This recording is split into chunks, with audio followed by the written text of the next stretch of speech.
Hi all, இன்றைக்கி டீயை skip பண்ணிவிட்டு ஜூஸ்லேருந்து டே ஸ்டார்ட் ஆகிருக்கு. முலாம்பழம் இருந்துச்சு, அதில் தான் ஜூஸ் போட்டிருக்கேன். அண்டு மீஷோவில் ஆர்டர் போட்டது வந்துருந்துச்சு. இது என்னென்னா ஹேங்கிங் பண்ணுற மாதிரி, செவுத்துலையெல்லாம் ஹேங் பண்ணுற மாதிரி ஒரு ஸ்டாண்டு தான்.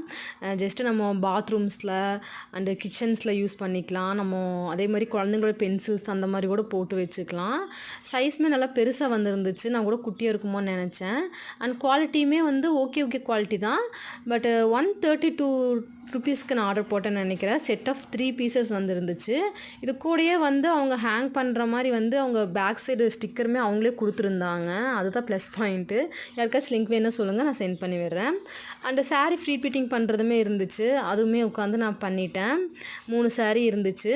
இது கஸ்டமர் எவ்வளோ ஃப்ளீட் வேணும்னு கேட்குறாங்களோ அதுக்கேற்ற மாதிரி நான் ஃப்ளீட்ஸ் எடுத்து நான் பண்ணி கொடுத்துட்ருக்குறேன். ஃப்ளீட்டெல்லாம் பண்ணி ஈவினிங் போல் சாமியும் கும்பிட்டாச்சு. விளக்கு போட்டு சாமியெல்லாம் கும்பிட்டு நைட்டு வீட்டுக்கு ரிலேட்டிவ்ஸ் வந்திருந்தாங்க. ஸோ நான் அவங்களுக்குமே சரி டின்னர் ஸ்டார்ட் பண்ணிடலாம் அப்படின்ட்டு டின்னர் பண்ணிகிட்ருக்கேன். ஜஸ்ட் ஒரு ரசம் வச்சேன். அப்புறம் எக் கிரேவி பண்ணியிருக்கேன். எக் கிரேவி பண்ணிவிட்டு சைட் பை சைடு சாப்பாடு இருந்துச்சு.